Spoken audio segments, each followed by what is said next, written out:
Hi, Barb. You're muted again. Yeah, I was just keeping it Oh. quiet while we were waiting Okay. to see if anyone's showing up. So I'm in the right session, and can you see? It should have the screen for waiting for people to sign in. You see that? Yeah. Great. Okay, so we're good to we're go. Live. And we're live, so we'll just wait till 2 p.m. and we'll get going. Excellent. Okay. Do you know how many people we have scheduled? Yes, we have over 200 today. Oh, wonderful. Yeah.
Okay, good afternoon, everyone, and welcome to ICC's quarterly regulatory update for the first one for 2023.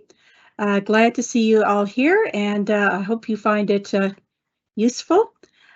So we are going to talk today about various updates, both things that have recently changed and things that may change shortly in the future.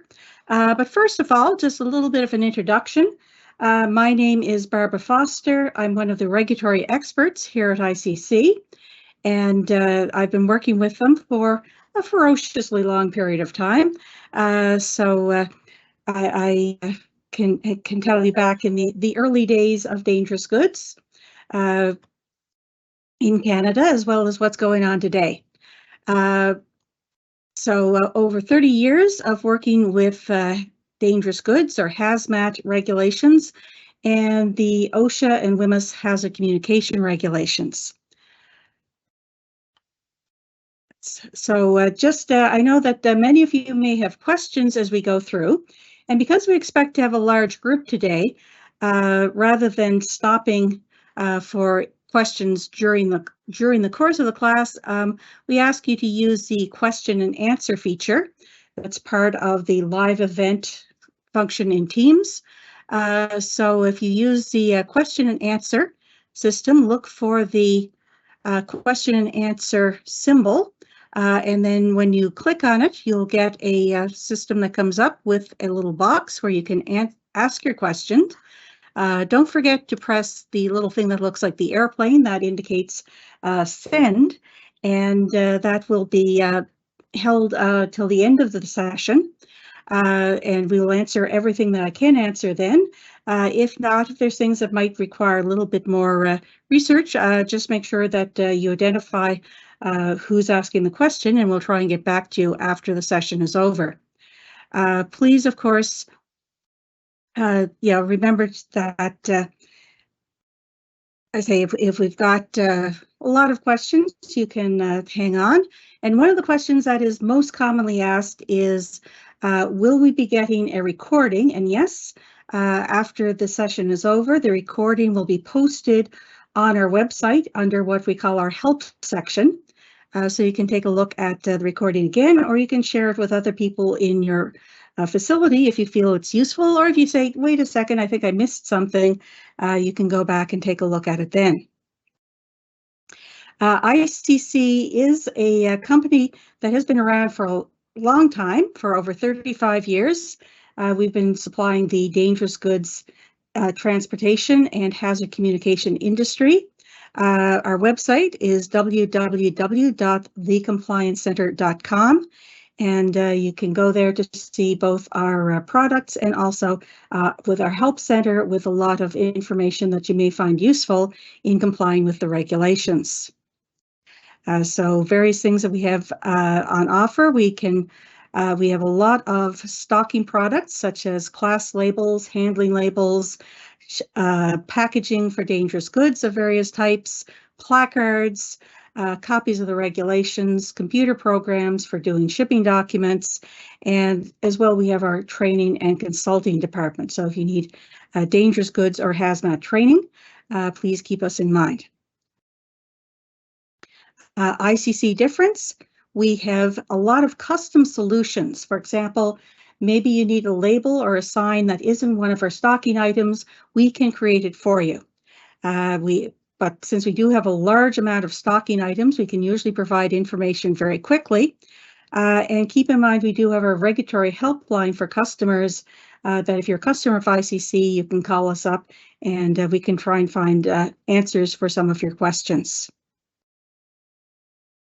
So our agenda today is we want to look, first of all, at the U.S. system for hazmat transport. The Department of Transportation, the DOT, the Pipeline and Hazardous Materials Safety Administration, and the Federal Railways Administration is active right now. Then we'll switch up to Canada, take a look at what's going on in the Canadian Transportation of Dangerous Goods regulations. Then take a broader look at internationally. Again, we are at the start of a 2-year biennium, in the UN dangerous goods system. Last session, we talked a lot about the ICAO and IATA updates for 2023. And this one, we'll take a look through the IMDG code for ocean. And we'll end up taking a look at hazard communication for workplace chemicals with OSHA and WHMIS. They are just at the brink of bringing out some new major updates for the hazard communication system. So first of all, the DOT and the hazardous materials regulations that are under 49 CFR. Stuart mentioned that he wants to see the status of proposed changes to TDG, and I will try and address that as we go. This is from the last session, but I just thought I would remind people of it, that late last year, PHMSA came out with an enforcement policy that until they get 49 CFR updated to harmonize with the 2023 regulations for ocean and air, says PHMSA will instruct the inspectors to consider if you're complying with the 2023 system for ocean and air transport, that will be considered to be in compliance. So there's a little section there where if you want to take a look at their enforcement notice, you can follow it up. In late January, we had a final rule come up, although it's not really earth-shattering because there was what they call an interim rule before there, but dealing with shipping lithium batteries by air. This was intended to put the DOT rules more in compliance with the international ICAO system. Again, you can take a look at it in the Federal Register, but it prohibits the transportation of lithium-ion cells and batteries on passenger aircraft, just as it had previously prohibited the transport of lithium metal cells and batteries. So the international regulations had already been basically the same, that both ion and metal cells and batteries were banned on passenger aircraft. The DOT for some time had just dealt with the metal batteries, and this is to harmonize with the international standard. Now, they did mention that if you do need to get these batteries as replacements for medical devices in areas where air transport is not really is actually the main way of getting in. It's not really feasible to get in by ground. If you get a permit from the DOT, you can still put them on passenger aircraft but again, for a very specialized situation where they are necessary for medical devices. Anyway, this is coming in January 20th to replace the interim rule. It brings in some things that if you're familiar with ICAO and IATA, you're probably familiar with, such as with lithium-ion standalone batteries are supposed to be restricted to a state of charge not exceeding 30%. This is apparently, they are less flammable when they are at this level of charging, at about a third of the full charge. So they would prefer that they be shipped not fully charged under these new rules. And to improve the consistency of marking low-powered, what the DOT calls small lithium batteries, making it consistent between lithium-ion and lithium metal batteries. There was marking requirements for lithium metal batteries when they are under the exemption to make sure that they would not be able to be shipped on passenger aircraft, and that will be extended now to lithium-ion batteries, which is quite a logical procedure. Restricts shipments identified as low-powered, I think small, or in IATA they would be considered Section 2 batteries, restricted by air to no more than one package per consignment or overpack. So the air industry has apparently requested this to try and reduce the risk of flammability.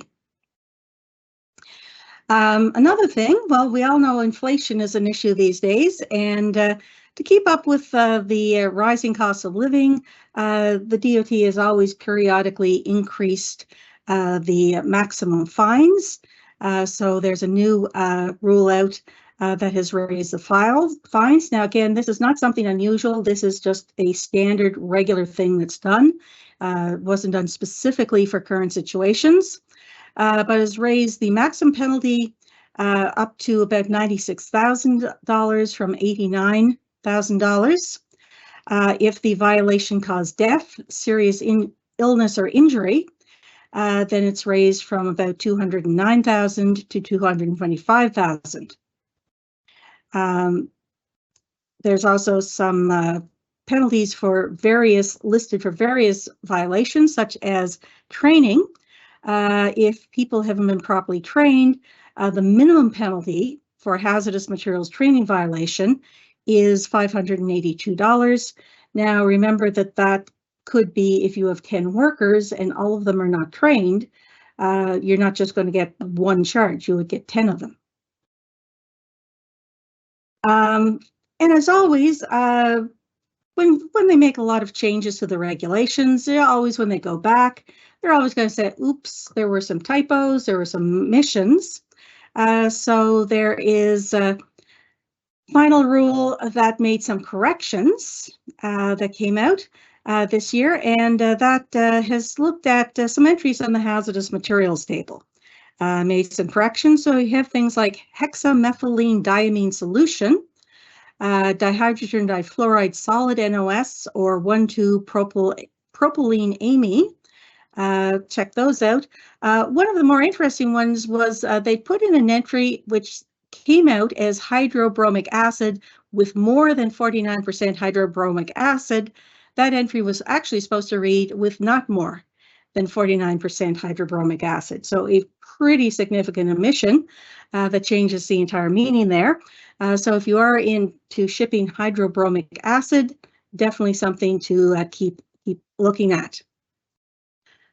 Now, probably everybody is aware of the incident that happened in Ohio with the train derailment, and that has obviously meant that there has to be some initiatives taken to look at that from the Federal Railways Administration under the Department of Transportation. So they've announced a national initiative for focus inspections on routes that carry high hazard flammable trains. Now, these are often referred to, the lingo is HHFTs, and also other trains that might be carrying high volumes of various other types of hazardous materials.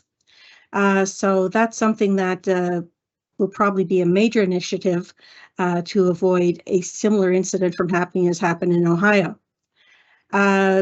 Other plans the FRA has included. Now, some of these are regulatory. Some of them are more in the range of recommendations, but they want to advance the rule that would require at least 2-person train crews rather than one person managing one large hazmat train.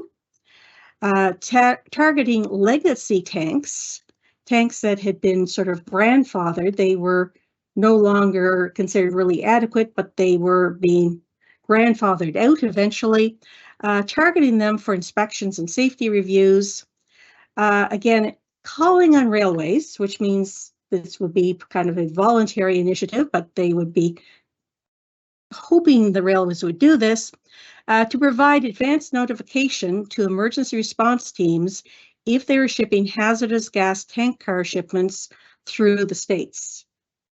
So that when these very large shipments were going through a state, that instead of the response crews finding out after the fact, that they would have a notification system that they could be prepared for this.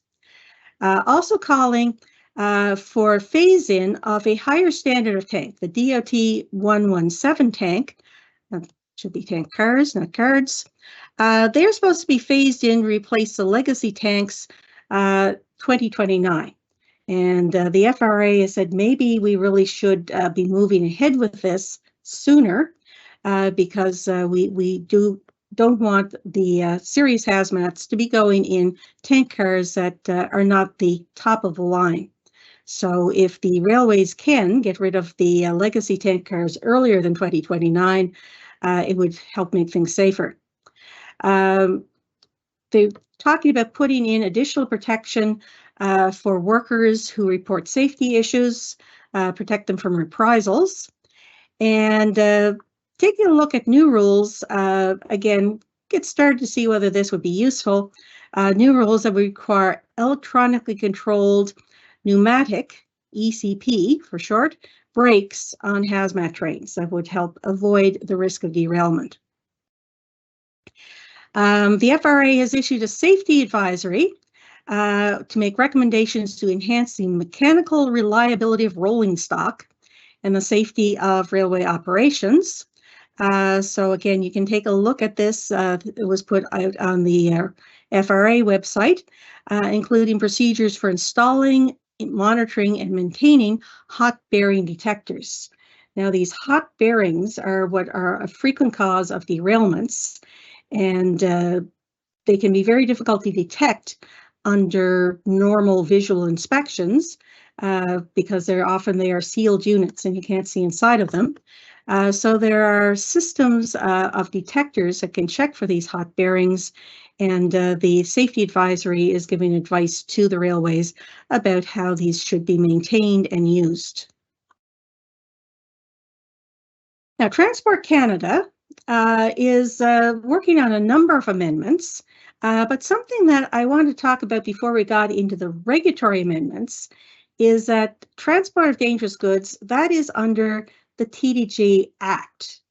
An act is something that can only be changed by Parliament. It's not something that can be changed just by the department in charge, like a regulation.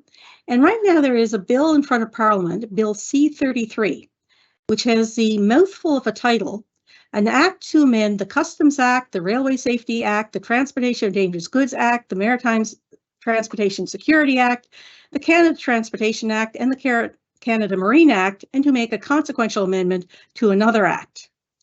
So this is currently waiting for second reading, which means it is partially through the system. It's gone through first reading, up for second reading. It doesn't become final until it's had several reviews and it has received the third reading and then final royal assent.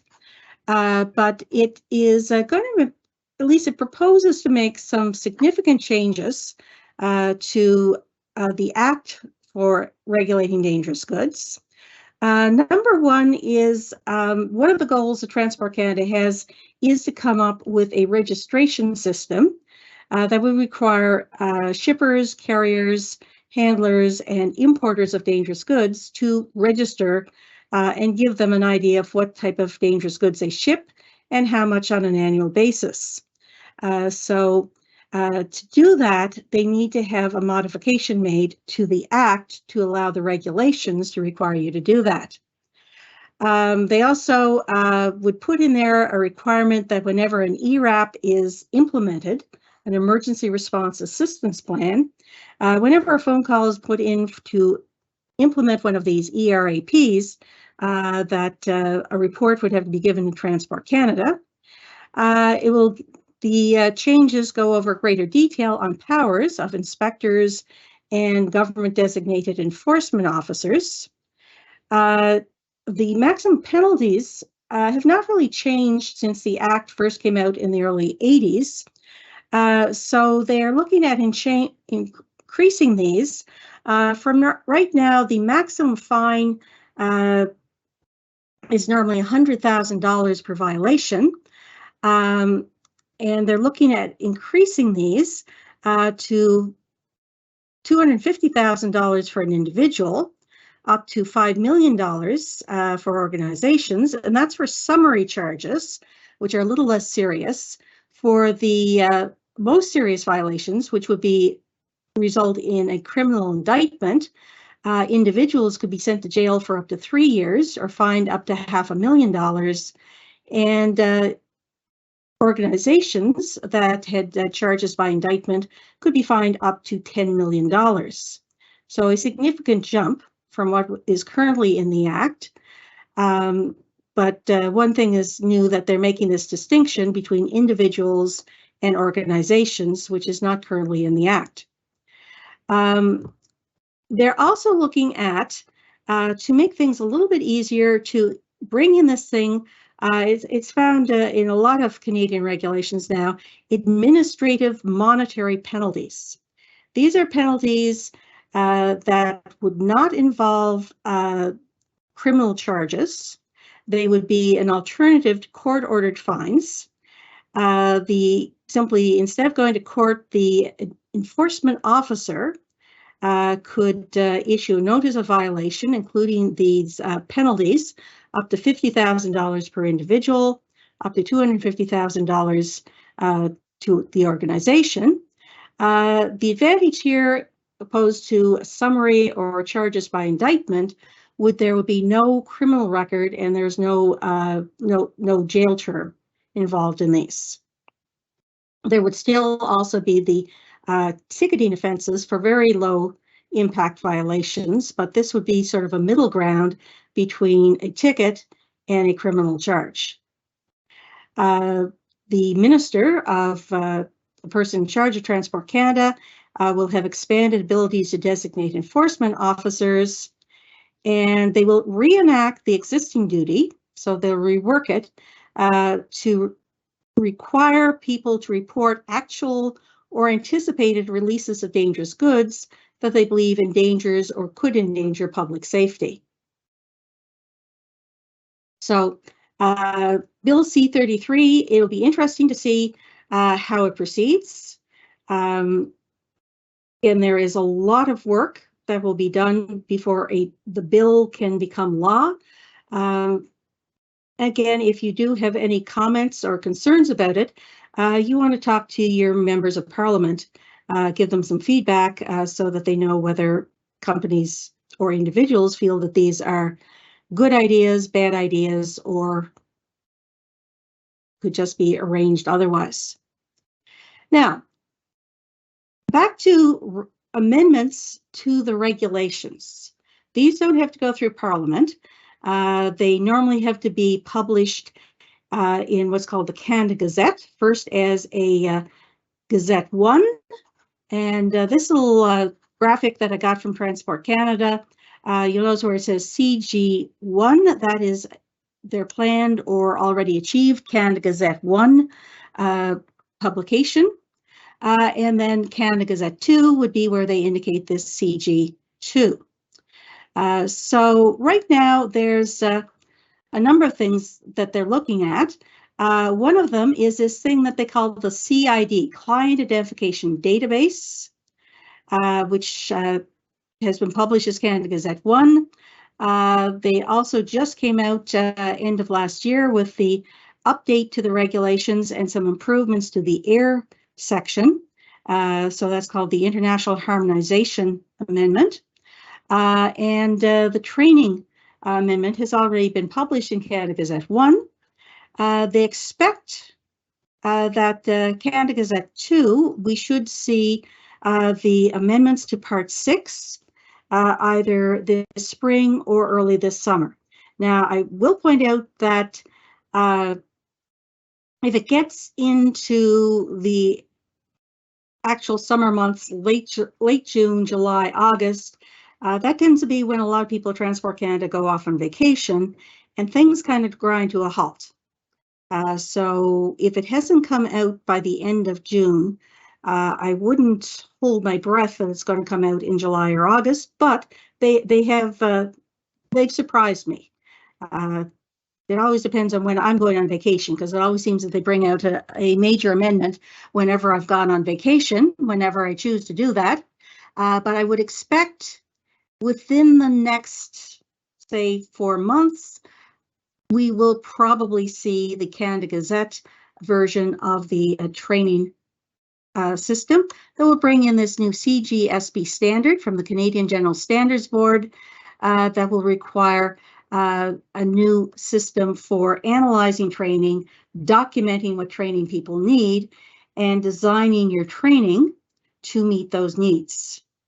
So again, the goal is still going to be that everybody knows what they need to know to do their job, but it will be a new system for determining how to reach those goals.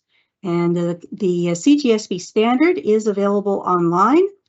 So you can download it, take a look at it. If you want to use it right now, it certainly is a valid system. It's just not mandatory.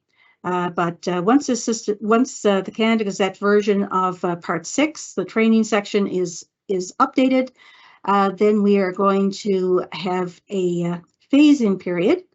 If your people are already dangerous goods trained, they will normally not have to be trained according to the CGSB standard until the next time their training comes up. But we will normally have 2 years to update our training protocols, and then we would then have to, anybody coming up for new training would have to be trained according to the new system. Again, there's another amendment called the Canadian Update, which they're talking about having out sometime soon. That will look at other issues other than the international standards, just sort of housekeeping and making sure that our system is as effective as possible. There is one that they're looking late this year for Canada Gazette 1, which would be RPAs, and it took me a minute to remember what that is, remotely piloted aircraft. So there is a move at Transport Canada, I think a rather interesting one, to allow drones to become involved in dangerous goods deliveries. Some of them are already doing this under a permit, but this would sort of make drones like a fifth mode of transport. We've got road, rail, marine, and air, and the drones would sort of be a new system that would be addressed to allow them to make small deliveries or deliveries to places that don't have easy access, particularly in emergencies. So the International Harmonization Amendment, this was published late last November in Canada Gazette 1. Remember, it is only a draft. You can take a look at it on the Canada Gazette website. They had it open for comments until February the 9th. If you missed that window, don't worry, because if you do have things that you think they should know about, send it in. They've said it doesn't hurt, and if they've already got something written out, they may not choose to ignore it, but if they haven't actually addressed the issues you're talking about yet, they're certainly, if you have good ideas, they can consider them. So the formal period is closed, but you can always try if you do have something that you think they need to know. The goal is to update to the 21st edition of the UN recommendations.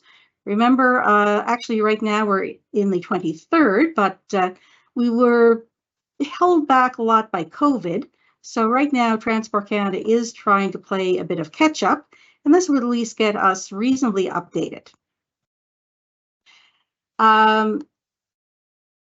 There was a study done over the past few years in Ontario about the feasibility of going paperless when it comes to shipping documents. This was run by Transport Canada. Apparently the US DOT was quite interested in it as well. So they have published their report on this. They did find that there were some issues. Some regulatory provisions may be outdated, which means going paperless may be difficult. So there may have to be some tidying up of the regulations if they want to create a paperless system. They found that e-shipping documents can increase compliance with the shipping documents requirements. During software demos with participating companies, apparently many of them realized that when they tried to design the software to be compliant for paperless, that even their paper-based documents weren't quite in compliance. You can take a look at the report at this website. They do admit that they were a little bit unhappy because COVID interrupted some of the things they had planned, that because of social distancing and things they weren't able to do, but they did feel that they got a good feel for paperless is definitely feasible. We just need to come up with a system that makes sure that it keeps things as safe as using paper-based documents only. ICAO and IATA, we did talk about that in the last quarter, but as always, whenever they come out with one of these regulations, they always, after it's published, they realize there are typos and things they need to address. So IATA has issued their addendum. There's nearly always an addendum that comes out after a new IATA book. It's a free download, and it's quite short. They apparently did a pretty good job this year. Most of the changes have to do with operator variations, and that might be just that the operators are not terribly clear about things, or possibly they've come up with last-minute variations they wanted to have published. One that was that did catch my eye is up until recently there have been two shipping names for extracts: extracts aromatic liquid and extracts flavoring liquid. Those have been combined in the latest edition of the UN to just extracts liquid. I feel it doesn't really matter whether they're aromatic or flavoring. But IATA says we will accept shipments sent under these two shipping names until March 31st. So if you do have some packages that are marked with these old style shipping names, you can send them by air until the end of the month. What I didn't get a chance to talk about in the last amendment, or the last quarter, was the International Maritime Dangerous Goods Code. It gets updated every 2 years, and 2023 is the start of the new year, or the new biennium. So I thought I'd just go over some of the changes. Again, this biennium has not been earth-shattering. There haven't been a lot of really big changes that have caused massive upheavals. Most of it has been sort of the fine-tuning. Anyway, the new edition, it's called the 2022 edition because it came out the end of 2022, but it's intended to cover 2023 to 2024, and then a transition period. You can keep on using it for 1 year after that as you transition to the next edition. So if you just bought it, you can use it for this year, next year, and the year after. This year, you can also use the previous edition, the 2020, but January 1st next year, the only option will be the updated version. So there you can see the 2 volumes with a pretty picture of a container ship. And you can get it either hard copy or electronic copy. I must admit, a little bit disappointed in the electronic copy. They've gone to a new provider, and I was kind of hoping for a little bit more in the way of bells and whistles with the electronic copy, a little bit more hyperlinking and things like that. And unfortunately, it's pretty much like the previous year's electronic edition. It's serviceable, but compared to the IATA book, which has a lot of cool features, it's very bare bones. So what is new for the 2022 or 41st edition? They've made some changes to definitions to harmonize with the UN, such as inner vessel, pressure receptacle cell, and service equipment for pressure vessels. They've specified which edition of the IAEA regulations for the safe transport of radioactive materials should be used. Now, apparently there's various editions that may be referenced in different sections. So they've tried to clarify that. For some reason, the definition of cylinders and tubes, they took out the word transportable.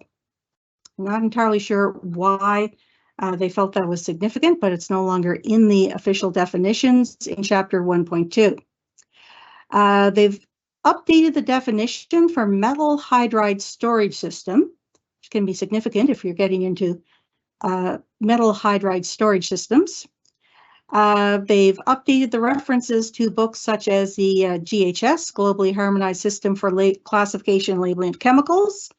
That's been updated to the 9th edition, and the reference to the UN Manual of Tests and Criteria has been updated to the 7th edition, so those should be current. They have included the ohm as an authorized unit for measuring electrical resistance. For classification, they have updated the tables for classifying self-reactive solids and organic peroxides to introduce some new entries. They've introduced a new testing requirement for the classification of low dispersible radioactive materials. They've introduced a new in vitro test. Okay, someone's asking, everyone else have audio? Hopefully everyone does. Yeah, if you are having audio issues, sometimes if you leave the program and come back, it eliminates some of the problems. But if anyone else is having audio issues, please put it in the question and answer, and we can see if we can do anything to adjust for it. Anyway, if you classify corrosives, there is a new test mentioned using reconstructed human epidermis tests.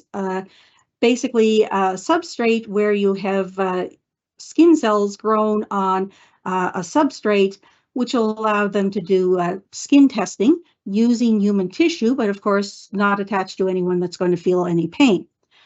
So it's an interesting technology and will now be accepted through the UN and by the INVG code.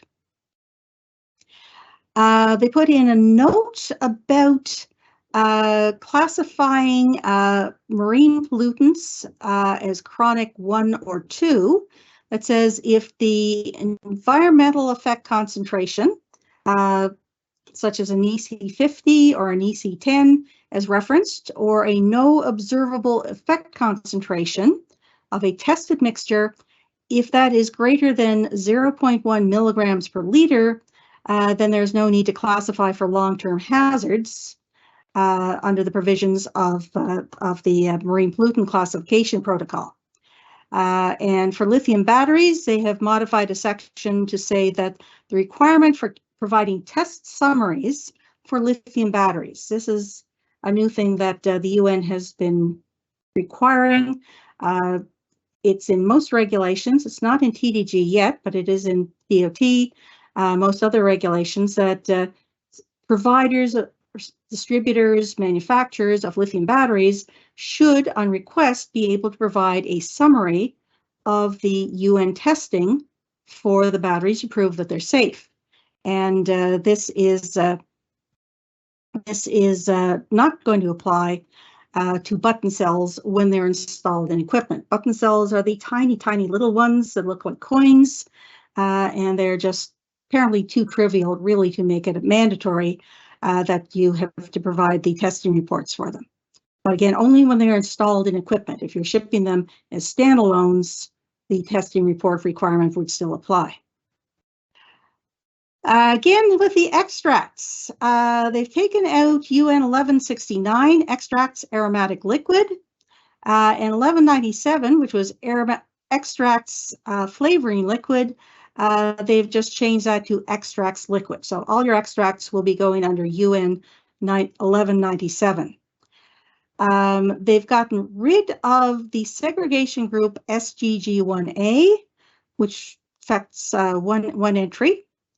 They apparently two UN numbers, UN 3208 and 3209, where they had switched the accepted quantity codes. So 3208, the accepted quantity code goes from E2 to E0, and the next one goes from E0 to E2. So apparently that was just a typo where they'd switched the numbers. And they've brought in the new entry that has been showing up in ICAO, IATA, and all these UN systems that they've added UN 3550, cobalt dihydroxide powder. A number of special provisions have been added or updated. 225 is a clarification regarding portable fire extinguishers can still be shipped as fire extinguishers if the parts have been disassembled. There's a new special provision 396 for shipping large and robust articles with connected gas cylinders with the valves open. 397 is a new one. Clarification that mixtures of nitrogen and oxygen, if they contain not more than 23.5% oxygen, they may be shipped as air compressed. Apparently close enough to normal atmospheric air that as long as they've got nitrogen and oxygen, not more than 23.5% oxygen, they can go as air compressed. New one 398 is a clarification that the description UN 1055 for butylenes can be applied to mixtures of various isomers of the base chemical butylene. Packing, there have been a number of very minor changes and clarifications. One that's shown up in a lot of the packing instructions for non-bulk is that when the instruction says there's a 400 kilogram limit per package, that is per package, it is not per overpack.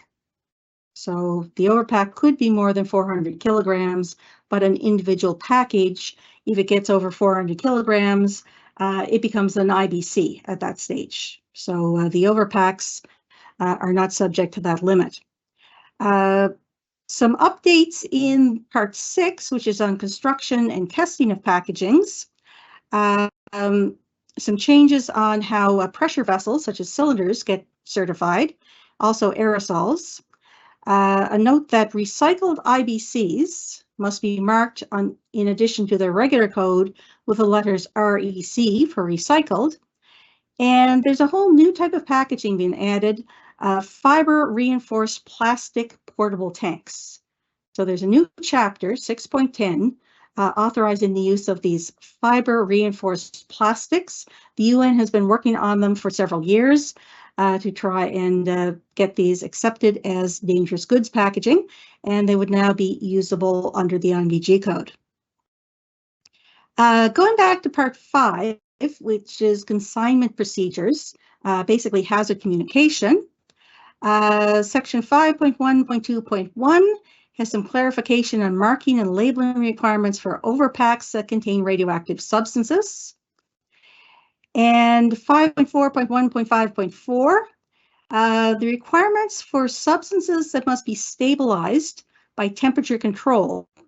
The shipping paper requirements have changed to make sure that the words temperature controlled are added to the document, as opposed to the previous, which was the word stabilized. So obviously clearer if you indicate that these things must be kept at specific temperatures.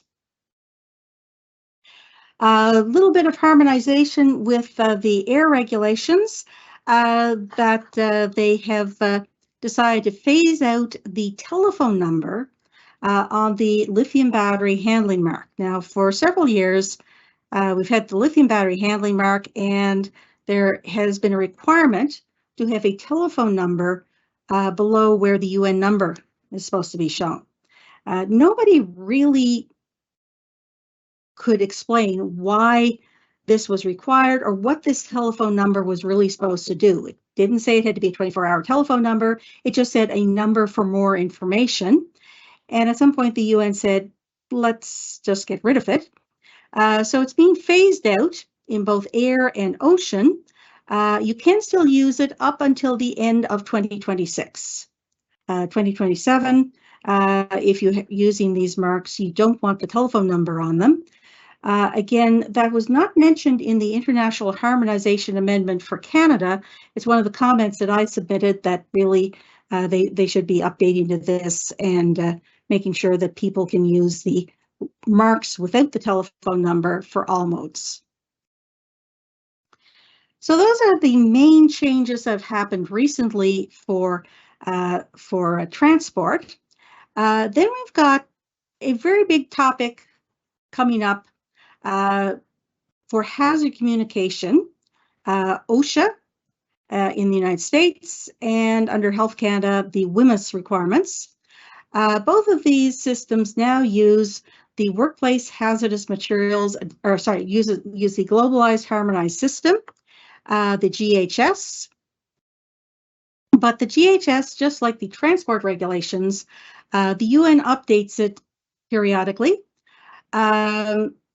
So OSHA has put out a notice of proposed rulemaking that they intend to update their system for labels and safety data sheets to the GHS revision 7. Now, again, that is a couple of revisions behind where the UN is currently, but it does take a fair amount of time to get a change made. And also, they don't want people feeling they have to keep paying money to change their labels and safety data sheets over and over again. So they did decide finally, the US had been at revision 3, Canada had been at revision 7, and then both, or revision 5 rather, and they decided that they would both update to revision 7 at the same time.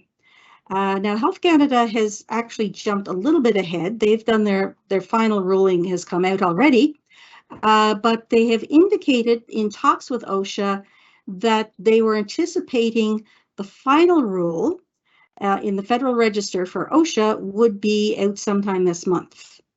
So there has been the notice of proposed rulemaking if you want to see what they're up to, but the final rule hopefully will be sometime this month. And I checked before the session, it's still not there, but hopefully by the end of the month it'll be there, or maybe again could be pushed back to April, but that's the time frame that they're aiming for. Health Canada had already put their amendments in Canada Gazette 2 with mandatory compliance to the new system. It came out January 4th, 2023, so they're giving you a 3-year transition period to 2026. Again, not a major overhaul to the basic concepts, but some updates and modernizations. Here are some changes to watch out for. The original system the GHS had for classifying gases, particularly aerosols, I really thought was not very good. Aerosols, there was a class for flammable aerosols, but they didn't really address non-flammable aerosols. So what they're looking at doing is with the class flammable gases, they'll be divided into category 1, the extremely flammable gases, will be further subdivided into 1A and 1B, sort of extremely, extremely flammable and just extremely inflammable. For aerosols, they have extremely flammable aerosols, they'll add a third category, which is the non-flammable aerosols. And that will be much clearer how they should be classified. They will create a new class called chemicals under pressure. Now, this is not the same as gases under pressure. It would be liquids or solids in pressurized containers other than aerosols. Again, a fairly specialized area, but again, they just felt that the original system didn't address these things which do exist, even if they're not terribly common, and we did need to improve the classification for gases. So I think that will be a step in the right direction. Other classifications, there have been, or changes, there'll be some clarifications on how to deal with substances that are not normally poisonous, but they evolve poisonous gases in contact with water, such as pool cleaning chemicals that give off chlorine gas when they get wet. They are also going to sort of rationalize a little bit the classification for corrosives and irritants to skin and eyes. They're being classified based on the concentration of ingredients rather than testing. They may still be classified into subcategories based on the subcategories of the ingredients. Right now, they were put into a category, but not a subcategory. There'll be new criteria for classification for specific target organ toxicity, single exposure, category 3. That's the inhalation irritants and things which can cause central nervous system depression when inhaled. Some minor updates to criteria for other classes to make sure that they are a little bit more harmonized with the transport system from the UN, or to clarify areas that there have been interpretation problems in the past. Modifications on safety data sheets to allow the use of concentration ranges within but smaller than the regulatory range. So the regulatory range says it can be, say you can indicate that something is, say, between 30 to 60%, and you want to say it's between 40 and 50%, that would be acceptable. So again, they just want to clarify that that was acceptable. They've done some work on how to work with the Hazardous Materials Information Review Act, specifics on clarifications on withholding specifics on ingredients that have been registered under this act as trade secrets.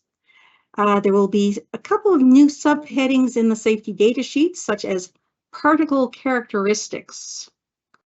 For labels, precautionary phrases can be combined as long as the essential meaning of the phrases are preserved.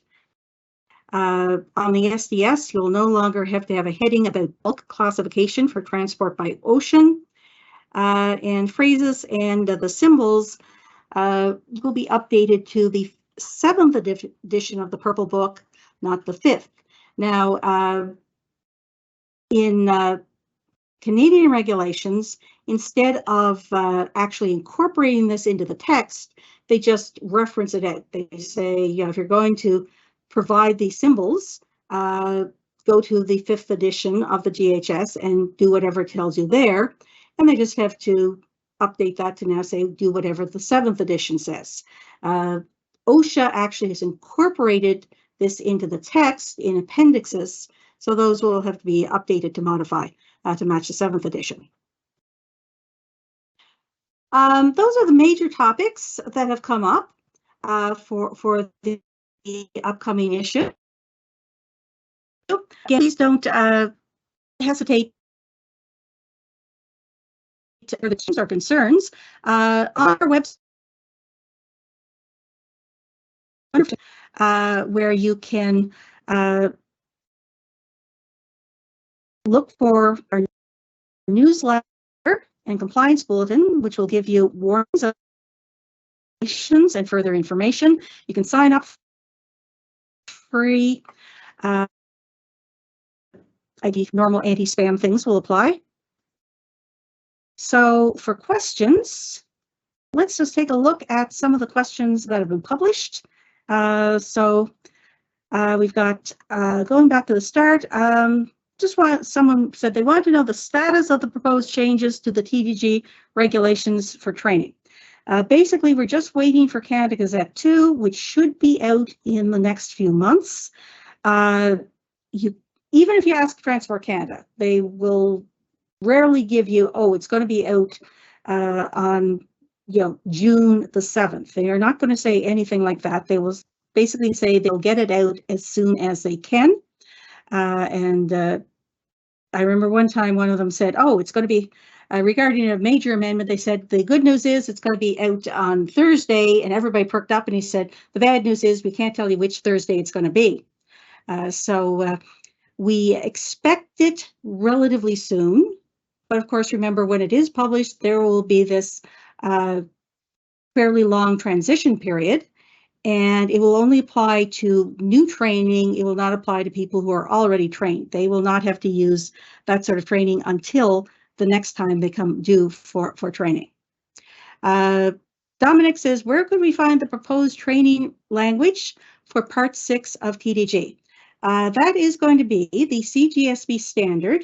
And let me see if I can get the exact reference number. I don't want to give you the wrong one. So it is found on the CGSB website. And the number is, if I can pull this up, it is CGSB-192.3-2020. I'll just pull this across here. You can see the cover. It is a free download. So you just have to Google that standard and the CGSB, and they will allow you to download it for free. and it will tell you that will be the standard that they'll expect the training eventually to be in compliance to. They're not actually going to put it into Part 6. Instead, they're just going to say in Part 6, do whatever the CGSB standard tells you. That way, it will be a little bit more flexible. If they need to change the standard, it's easier to change the standard than to change the regulation. So changes can be made a little bit easier using that cross-referencing system. Then we had another question, shipping a laptop, cell phone, tablet, etc. Can they still be shipped by air using PAC Instruction 967 Section 2 with a lithium battery mark? Yes, they absolutely can. The changes in the US regulations were basically to update and make them more harmonized with what's already in ICAO and IATA. So you're still allowed to ship lithium-ion batteries in equipment. No change there, but the changes were for the lithium-ion batteries as standalones. The DOT did not at one point have the prohibition that standalone lithium-ion batteries were prohibited from passenger aircraft, whereas the ICAO and IATA rules, they just banned them totally. So this is just an update. It's more consistent. I have a question that says, does Bill C-33 go for accepted quantities as well? Now, I'm not sure exactly what part of Bill C-33 you're referring to, because the Act doesn't really talk about that. Now, if they are shipped as accepted quantities, they would normally be exempted from most of the regulations. But unless they, and I don't think, I'd have to check exactly what the wording is in section 1.17.1 in TDG, but I believe they are technically still dangerous goods, just with very reduced requirements. So the changes and the updated fines and things would still apply, but it would be unlikely, obviously, that you would have, say, an incident involving accepted quantities that would be so serious, you would be talking about a $10 million fine. Yeah, they're very, very low risk, and that's why they get all the nice exemptions. Someone says, not yet in DOT CFR for the button cell exception. Okay. Question says, can we use recycled IBCs without any certificates? Again, depends what regulation you're talking about. I would presume if they're already manufactured and approved, they could still be used, but I would have to look at Part 6 and see if, Part 6 in the INVG code, see if there's any extension or grandfathering of recycled IBCs that aren't marked REC. So as you mentioned that the Canadian TDG updates to the UN recommendations, is there more detail for the DOT schedule to update to the UN recommendations or just the enforcement policy? Yes, the DOT, their goal, and there have been COVID and certain issues have slowed them down, but originally the DOT had said that their goal was to update to the most current international standard within about 6 months of publication. COVID, obviously, massive monkey wrench in the works there, and some other political issues as well have been slowing them down. But their goal is, yes, they will have a harmonization amendment. They always have one on the go.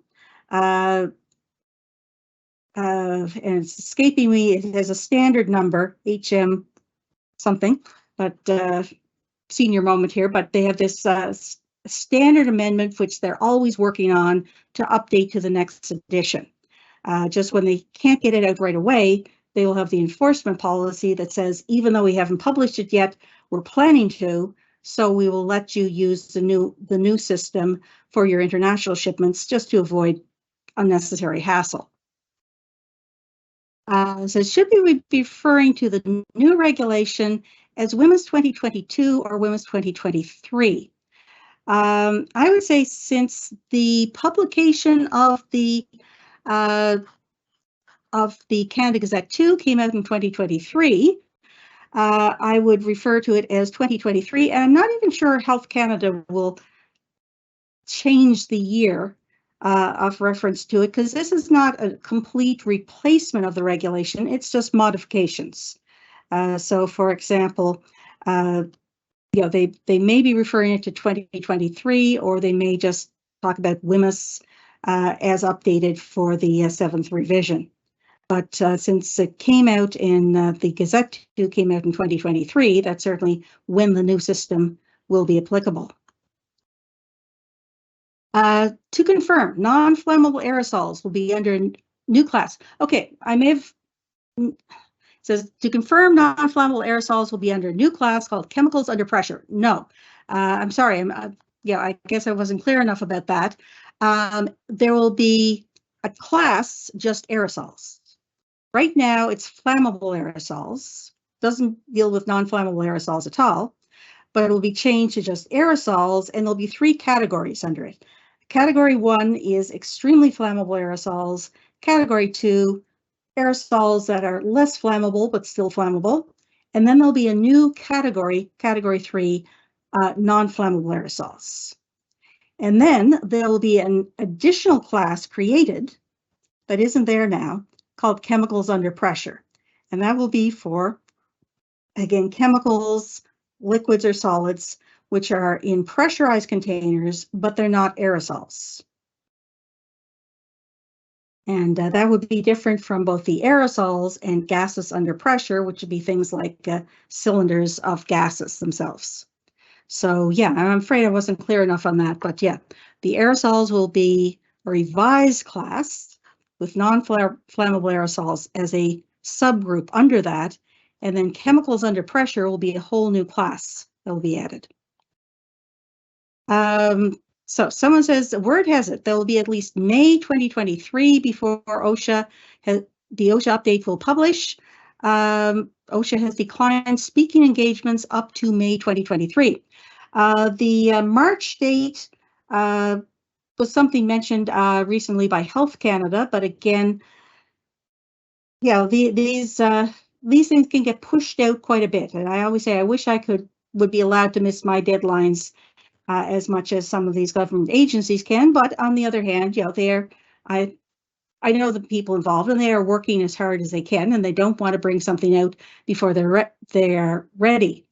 Now, in the U.S., there is an issue that the government agencies cannot talk publicly or even privately to industry about developments that are coming up until they are out. So the idea is they don't want to give any inside information to certain stakeholders that everybody doesn't get. So that is certainly a sign that they may be looking at May if they are sort of blocking off that period and then saying, well, come May, then we're going to be doing some outreach on OSHA. So again, March, April, May, we'll expect it shortly, but I wouldn't, if they have done this, it is a sign that they may expect that perhaps March is a little optimistic.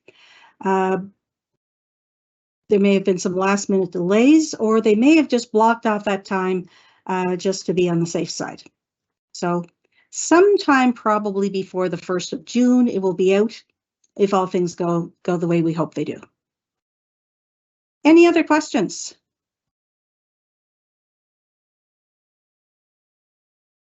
If not, I'd like to thank everyone, and please keep us in mind that we will be doing this again in 3 months. Take a look at any new topics. Possibly by then we will be talking about the new OSHA publication, or even perhaps what the Gazette 2 is for the Canadian training. So there's always a fair amount of things to talk about when it comes to regulations, and we'd always like to see you here. It's always very great to see that people appreciate these webinars.